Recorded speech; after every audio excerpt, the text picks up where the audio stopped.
Hola a todos, bienvenidos a mi canal. El caso de hoy sucedió en Estados Unidos en el año 2012. Es uno de los casos más calculadores y maquiavélicos que he escuchado. Una historia realmente impactante y con un giro inesperado. Quédate conmigo para conocer los hechos.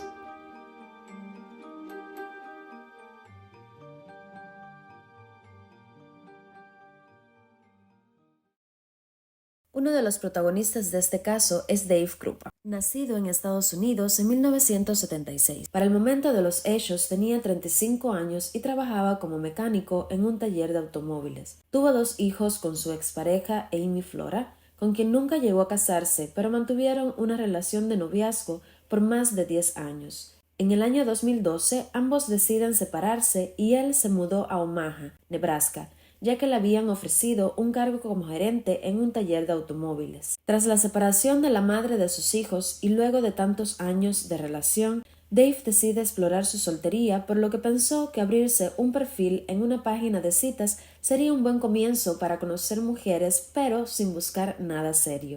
Es así como conoce a Sean Elizabeth Goliard, más conocida como Liz. Para ese momento, madre soltera, con 2 hijos al igual que Dave y dueña de una empresa de limpieza. A él le pareció una mujer bastante atractiva, por lo que concertaron una primera cita, en la cual la pasaron muy bien y tuvieron muy buena conexión. Desde el principio, Dave fue muy honesto con ella, dejándole claro que él no buscaba nada serio, cosa con la que Liz estuvo de acuerdo en su momento. Dave continuó conociendo y saliendo con varias mujeres durante un tiempo. Aproximadamente 6 meses luego de haber comenzado en estos sitios web y de haber conocido a Liz, llega un día al taller donde él trabajaba una mujer para darle mantenimiento a su auto. Él quedó impresionado. Según sus propias palabras, era una mujer hermosa y radiante, con la cual sintió una atracción mutua al instante. Esta mujer era Cari Farber. Ahora hablemos un poco de Cari. Cari Farber nació el 30 de noviembre del año 1974. Creció en una pequeña ciudad de Estados Unidos llamada Macedonia, en Iowa. Era una persona muy sociable, simpática, cálida e inteligente. Una de las cualidades que sus amigos y familiares destacan más de ella era su sonrisa, pues siempre estaba sonriendo. Era una persona muy positiva y entusiasta que a donde quiera que fuese se hacía notar por su belleza interior y exterior. Para el momento de los hechos, ella era una madre soltera de 37 años y trabajaba como programadora informática. Un dato importante es que luego de convertirse en madre soltera tras la relación fallida con el padre de su hijo, Cari fue diagnosticada con depresión y trastorno bipolar. Estuvo viendo terapeutas y tomando medicamentos. Volviendo al momento en el que se conocen Cari y Dave. Cuando ella llega al taller, él le invita a salir y ella aceptó. Esta primera cita fue más que bien. Tuvieron una química impresionante, según el testimonio de Dave. Además de ser una mujer hermosa, se podía ver que era muy inteligente. Luego de cenar, se dirigieron al apartamento del mismo, y una vez allí, Cari le aclara que no buscaba nada formal, pues ella estaba enfocada en su trabajo y en su hijo, quien era su mayor prioridad. En ese momento, Dave sintió que se había ganado la lotería, pues era justamente lo que él estaba buscando. Cuando la cita llegó a su fin y Cari iba saliendo del apartamento, se cruza en el pasillo con otra mujer, Liz, quien iba llegando sin previo aviso a buscar algunas cosas que había dejado allí. Ellas se saludaron educadamente sin ningún problema. Cari se marcha, Liz recogió sus cosas y se fue también. Dave y Cari continúan saliendo y viéndose en el transcurso de esa semana. Todo parecía ir muy bien, pues 2 semanas después de haberse conocido, a ella la ponen al frente de un nuevo proyecto muy importante en su trabajo, el cual requeriría de horas extra. Dicho trabajo quedaba cerca del apartamento de Dave, por lo que él le propone que mientras termina el proyecto ella se quede en su apartamento, así no tendría que viajar durante 45 minutos y hasta 1 hora cada día de vuelta a su casa en Iowa. Ella aceptó y comienza a quedarse en casa de Dave, dejando a su hijo Max unos días con su abuela en Macedonia. Es así que llegamos al día donde todo comenzó, el 13 de noviembre de 2012. Dave se despierta temprano, alrededor de las 6:30 de la mañana, como de costumbre, para prepararse para su trabajo. Cary igualmente se despertó temprano y se sienta a trabajar en su computador. Él le dio un beso antes de salir y quedaron en verse esa misma noche. Esa mañana, ya estando en el taller, Dave recibe un mensaje de texto de Cary, donde le proponía que se mudaran a vivir juntos definitivamente, a lo que Dave se sorprende ya que habían dejado las cosas claras desde un principio. En ese momento él le recuerda esto, y que además habían quedado en que ella estaría en su apartamento temporalmente, hasta terminar con su proyecto, a lo que Cary respondió casi de inmediato. Y estoy citando: «Bien, te odio, estoy saliendo con alguien más, no quiero verte». Dave quedó realmente confundido y en shock, pues fue un cambio muy brusco de lo que él había visto en la mañana y lo que había conocido de ella hasta el momento. Cuando él regresó del trabajo, Cary ya se había ido de su apartamento. Sus cosas ya no estaban, ni su carro tampoco. 2 días después de esto, el 15 de noviembre, Dave comenzó a recibir mensajes de Cary diciendo cuánto lo odiaba y que había arruinado su vida. En ese momento, él solo pensaba que ella en verdad no estaba bien. Pero él no sería el único que recibiría esos extraños mensajes por parte de Cary, pues también le envió un mensaje de texto a su jefe informándole que renunciaba, pero cuando él intentó llamarla para hablar con ella, ésta no respondió. Por otro lado, la madre de Cary, Nancy, comienza a recibir mensajes de texto de ella también, los cuales decían que había recibido una oferta de trabajo en Kansas y que renunciaría a su actual trabajo para irse. A Nancy todo le pareció muy extraño, pues Cary estaba en el trabajo de sus sueños. A ella le había costado mucho esfuerzo y dedicación llegar a trabajar en esta compañía, que además le había ido muy bien. Por otro lado, ella no dejaría a su hijo abandonado, pues tenían una relación madre e hijo muy buena y sana. Max era un chico muy bien portado, obediente y un excelente estudiante. Por esto, Nancy intenta llamarla para conversar con ella y entender mejor qué estaba sucediendo, pero Cary no respondía, ni tampoco le devolvía las llamadas, lo cual era más extraño aún, puesto que ellas hablaban por teléfono a diario. En ese momento, Nancy se planteó la posibilidad de que Cary estuviera pasando por una crisis de su trastorno bipolar. Además, sabía que su medio hermano tendría su boda en esos días, y que ella no dejaría de asistir, ya que tenía que recoger a su hijo Max, porque irían juntos. Pero cuando este día llegó y Cary no se presentó, Nancy se alarma y decide ir a la policía a reportarla como desaparecida, el 16 de noviembre del 2012. Una vez en la estación de policía, Nancy le explica a los oficiales lo sucedido, pero al mencionar lo del trastorno bipolar y la medicación de Cary, la respuesta de la policía fue que las personas con trastorno bipolar,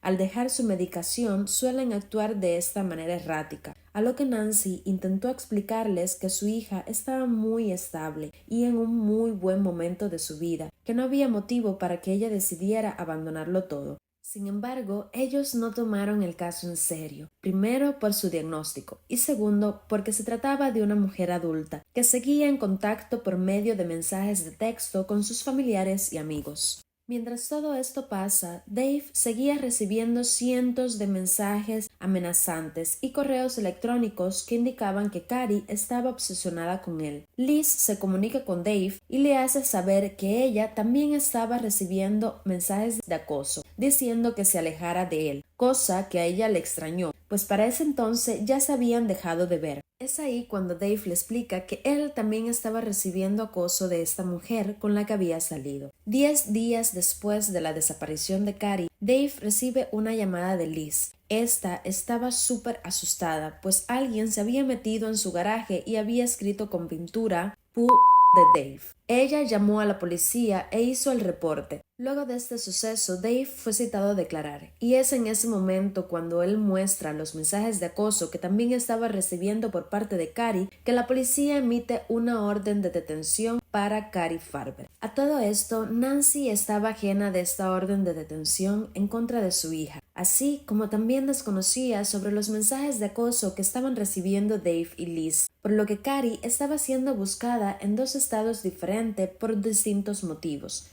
en Iowa como persona desaparecida y Nebraska por acoso y acecho. A pesar de que Dave cambió su número de teléfono numerosas veces, continuaba recibiendo estos mensajes. Llegaba a recibir alrededor de 60 mensajes de texto y 150 correos electrónicos por día. El acoso de Cari iba en aumento. Una noche, Dave estaba sentado en su sillón con los pies arriba mirando televisión, cuando recibió algo en su teléfono que lo dejó aterrado, pues Cari le envió un mensaje en el que describía lo que él estaba haciendo en ese preciso momento, incluyendo el color de la camisa que estaba usando. 2 meses después de la desaparición de Cari, una noche de enero, mientras Dave iba de camino a su casa, vio en un estacionamiento cercano a su domicilio el auto de Cari. Él informó a las autoridades. La policía registró el vehículo, pero lo único que lograron encontrar fue el envoltorio de una pastilla de menta, donde se veía claramente una huella digital, pero el resultado arrojó no ser de Cari, ni tampoco tuvo ninguna coincidencia con la base de datos del FBI.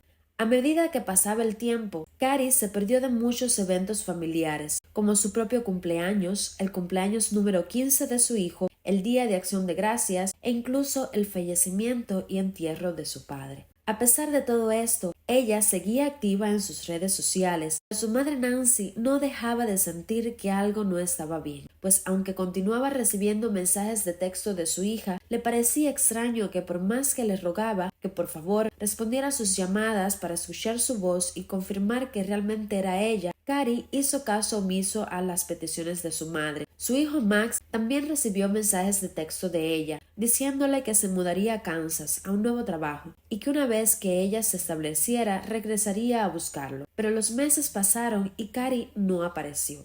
Ella le escribiría nuevamente a su madre para informarle que había vendido todos los muebles de su casa. Le envió una foto de un cheque con el cual le había pagado y le pidió que entregara todos los muebles cuando fueran a buscarlos. Pero como ya mencioné antes, a Nancy todo eso le resultaba muy extraño y sabía que algo no estaba bien. 5 meses de la desaparición de Cari, Nancy recibió la llamada de un hombre que decía haber visto a Cari en un refugio para personas sin hogar. Ella dio aviso a las autoridades y al llegar al lugar esperó fuera mientras la policía entraba a investigar. Una vez la policía salió, la notificaron que Cari no se encontraba ahí y que nunca había estado en ese refugio. Esto la dejó devastada, pues esperaba finalmente poder reencontrarse con su hija. Pasados los 6 meses, Max decide escribirle a Cari a través de Facebook para hacerle un par de preguntas que ella podría responder si realmente era su madre quien estaba enviando esos mensajes. La primera pregunta fue: ¿cuál era su segundo nombre? ¿Cuál era el nombre del primer boxer que tuvieron juntos? ¿Y cuál era el nombre de su mejor amigo de la infancia? Ninguna de estas preguntas fueron respondidas, y seguido de esto, Cari realiza un posteo en su Facebook, donde pedía que la dejaran en paz, que ella era una mujer adulta, que había decidido irse por el momento, que por favor dejaran de buscarla y de molestarla. A raíz del acoso a Dave y a Liz, estos se acercaron nuevamente, lo que hizo que el acoso fuera en aumento, ya que Cari parecía seguir cada uno de sus pasos. Mientras ellos estaban sentados viendo la televisión en múltiples ocasiones, ambos recibían mensajes de texto simultáneamente de parte de Cari, donde estaba amenazando con quitarle la vida a Liz si Dave no dejaba de verla. En otra ocasión, llegó a enviarle a Dave una foto de una mujer muy parecida a Liz, amordazada y maniatada. Él, asustado, la llamó inmediatamente para saber si se encontraba bien, a lo que ésta confirmó que sí. A pesar de las múltiples denuncias y el acoso intenso de Cari, la policía no lograba dar con su paradero, ya que al ser una experta en programación y computadoras, sabía cómo encriptar su dirección IP para no ser localizada. Dave y Liz entregaron sus teléfonos para ver si lograban encontrar más información, pero tampoco se llegó a nada. Todo se volvió mucho más macabro y peligroso, cuando en agosto del 2014 la casa de Liz fue incendiada. Si bien ni ella ni sus hijos se encontraban en el hogar, sus mascotas, un gato, 2 perros y una serpiente, murieron en el incendio. Liz llama a Dave desesperada para informarle de lo sucedido, y en ese momento éste recibe un mensaje de Cari donde ésta confirmaba que era la responsable de lo que había pasado. Él se sentía culpable por Liz, pues por su causa una persona obsesionada y desequilibrada la estaba acosando y dañando, lo que lo llevó a volverse muy paranoico y desconfiado. A raíz de todo lo que estaba aconteciendo, Dave decide comprarse un arma para usarla en defensa propia en caso de que fuera necesario. Los sucesos de acoso no cesaban. Una mañana, cuando Dave llegaba a su trabajo en el taller, se da cuenta que Carrie había entrado y dejado una nota amenazante escrita en la pared, dirigida a él. Su vida se estaba convirtiendo en un infierno poco a poco. Otro día, mientras Dave estaba en su apartamento con otra chica, comenzó a recibir numerosos mensajes en su celular por parte de Carrie. Ya estando en la cama, a punto de dormir, escucharon un ruido muy parecido a un disparo. Cuando fueron a ver, se percataron que alguien había lanzado un ladrillo desde la calle a la ventana, colapsando los cristales. Él enseguida dio aviso a la policía, quienes rápidamente registraron la zona, pero no lograron encontrar a nadie, por lo que Dave y esa chica deciden irse a un hotel para pasar la noche. La vida de Dave no tenía paz desde hacía 2 años, y a pesar del esfuerzo de las autoridades, no lograban dar con el paradero de Carrie. 2 años y medio de que fuera vista por última vez, en la primavera del 2015, el caso fue tomado por 2 nuevos investigadores, Jim Doty y Ryan Avis. Ellos decidieron abordar el caso desde 2 perspectivas diferentes. Doty trabajaría el caso como si Carrie estuviera muerta, mientras que Avis investigaría como si estuviera desaparecida. Fue así como comenzaron una nueva investigación desde cero. A pesar de que ambos estaban al tanto del trastorno bipolar de Carrie, ninguno de los dos creía que esta fuera la causa de su desaparición, pues no les cuadraba que después de ser vista por última vez no hubiese ningún movimiento en sus cuentas bancarias. No tenía sentido que se hubiese marchado sin gastar nada de dinero en más de 2 años. Además, también era un poco inquietante que nadie la haya vuelto a ver o escuchar su voz. Fue así como por primera vez la policía cambia su punto de vista y comienza a evaluar la posibilidad de que Carrie estuviera muerta desde el principio y que alguien más estaba haciendo pasar por ella. Por otro lado, algo les llamó bastante la atención, pues el nombre de Liz Goliard figuraba en todos los informes policiales, a pesar de que nunca había estado involucrado en la vida de Carrie antes de su desaparición, según sus propias declaraciones. Pasó a ser así una de las principales sospechosas. Como la única vía de comunicación de Carrie con las personas era a través de correos electrónicos y mensajes, los investigadores decidieron pedir ayuda a un forense digital llamado Anthony Cava, quien empezó su investigación con la información que ya tenía en el archivo original del caso, donde se encontraban aún los datos que fueron extraídos en el 2013 de los teléfonos de Dave y de Liz. Como ya mencioné anteriormente, se sospechaba que Carrie no estaba enviando estos mensajes, sino alguien más. Hasta ese momento se habían enviado aproximadamente 15.000 correos electrónicos y 50.000 mensajes de texto durante 3 años. Analizando los teléfonos de Dave y de Liz, los detectives encontraron en el celular de Liz unas fotos del vehículo de Carrie, pero de acuerdo a los metadatos, esta foto fue tomada un mes antes del reporte que Dave había hecho anteriormente a la policía, cuando vio el auto de Carrie cerca de su apartamento y este fue inspeccionado. Es decir, que Liz sabía desde mucho antes dónde estaba el auto de Carrie. Se encontraron además 6 llamadas del teléfono de Liz a Carrie, hechas con un prefijo para ocultar su número, lo cual era aún más sospechoso, ya que Liz había testificado que no la conocía ni había tenido ninguna relación con ella, además de ese encuentro a las afueras del apartamento de Dave. Pero aún hay más, pues también encontraron en su teléfono las fotografías de una mujer maniatada. Esta foto era exactamente la misma que supuestamente Carrie había enviado a Dave tiempo atrás. Todo esto llevó a los investigadores a poner toda su atención en Liz, pues el círculo se cerraba cada vez más y todo apuntaba a ella. En mayo del 2015, los detectives entrevistan a la madre de Carrie, Nancy, pues al igual que ella, ellos también creían que no había desaparecido y abandonado todo por voluntad propia. Después de esa reunión, Nancy les dio una pista más que apuntaba a Liz, pues le habló sobre la supuesta venta de muebles que había realizado Carrie y les mostró la fotografía del cheque que había recibido de ella. Este estaba firmado por Shanna Elizabeth Goliard, es decir, Liz. Así, que era más que obvio que Liz sabía más de lo que decía, y para hacer las sospechas aún mayores, al analizar la huella encontrada en el envoltorio de menta que fue hallado en el auto de Carrie, esta coincidió con la huella de Liz.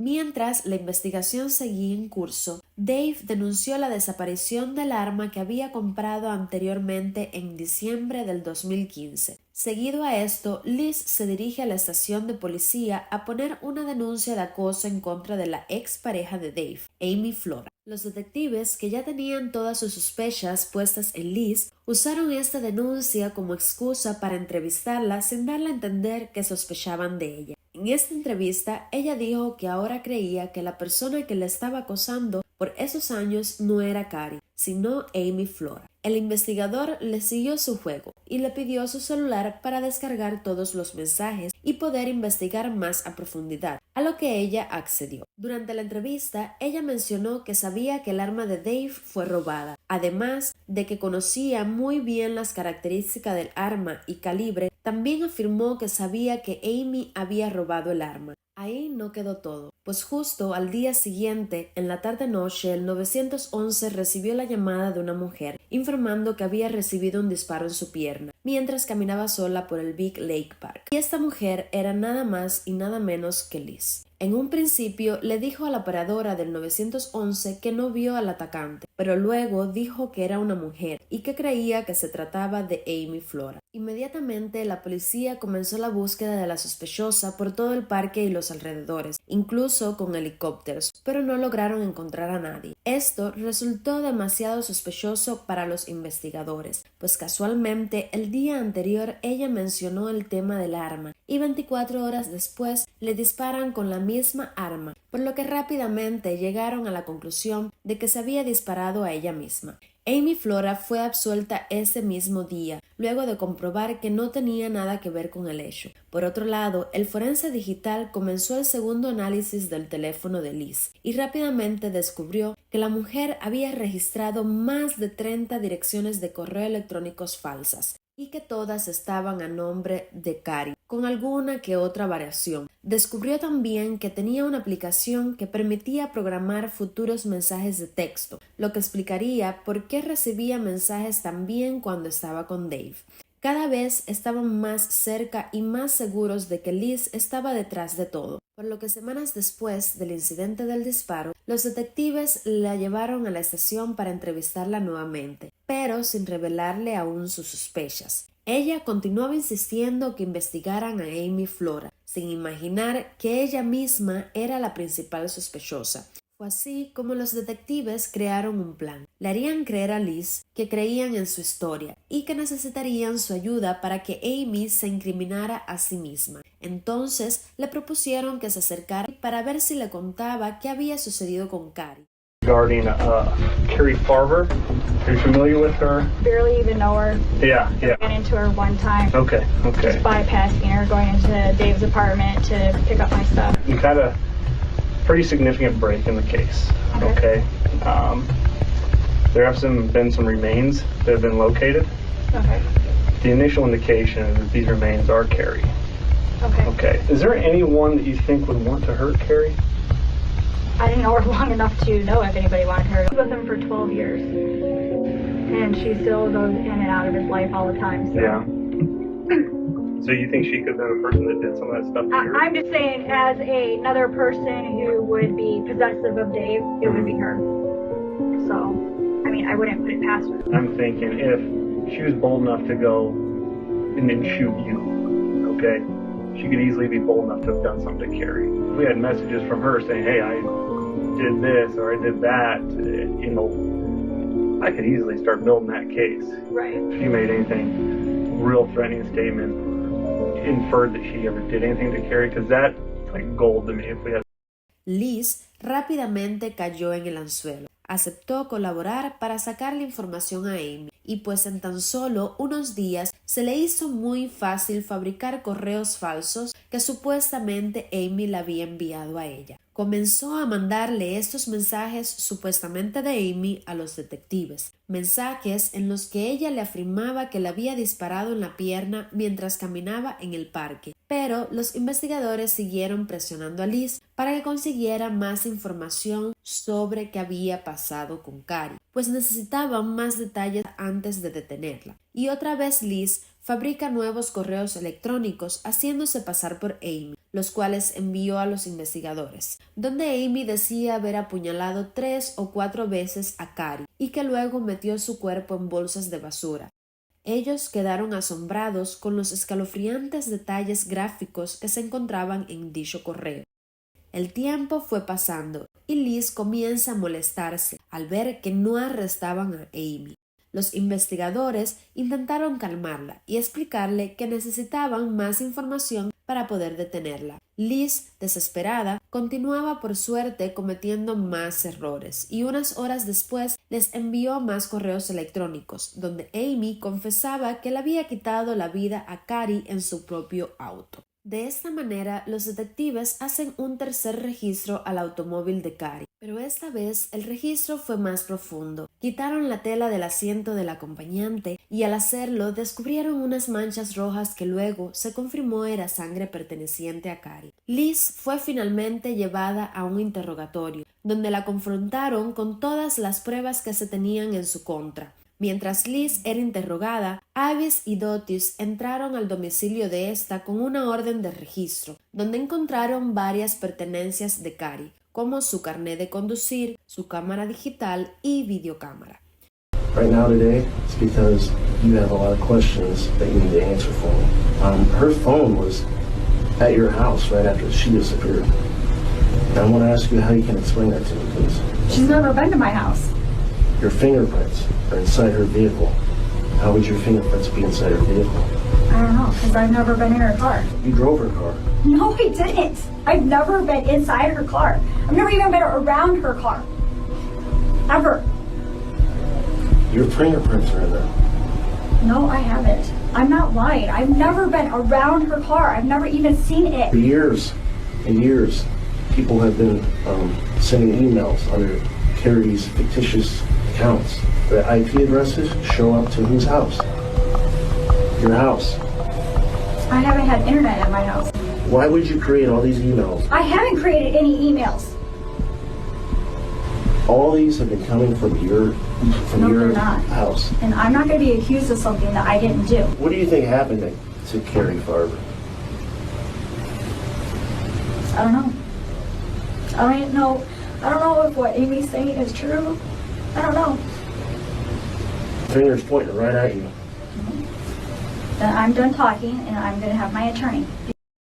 Con todas las pruebas acumuladas, el 22 de diciembre de 2016, Liz Gollier es arrestada y acusada de asesinato en primer grado. La abogada del condado de Douglas, llamada Brenda Birol, dijo, y estoy citando, "Este es por mucho el caso más difícil que he juzgado. La mayoría de los homicidios son oscuros. Este fue muy extraño, hasta el punto que sería necesario convencer a alguien de que realmente había sucedido. No hay manera de que alguien deje a sus mascotas morir en un incendio que ella misma inició. No hay manera de que alguien se pegue un tiro en el fémur". Por otro lado, el abogado defensor de Liz solicitó renunciar a un juicio con jurado, a favor de un juicio sin jurado, lo que significaba que un juez era el que decidía el caso. Él dijo, y estoy citando, "No solo había ningún cuerpo, no había una escena del crimen, no había un arma homicida, no había pruebas de que ella realmente había muerto. Renunciamos al juicio con jurado para poder adelantarlo y poder llevar este caso con suerte antes de que se encontrara un cuerpo". Unos meses antes del comienzo del juicio, Dave recordó que tenía un tablet con una memoria micro SD que había estado en el teléfono de Liz y se la entregó a los investigadores. El perito informático descubrió miles de imágenes que habían sido eliminadas, pero que él pudo recuperar. Es así como se encuentran una imagen escalofriante que fue usada en contra de Liz. Era la foto de un pie en estado de descomposición, con un tatuaje con el cual pudieron confirmar que este pie pertenecía a Cari.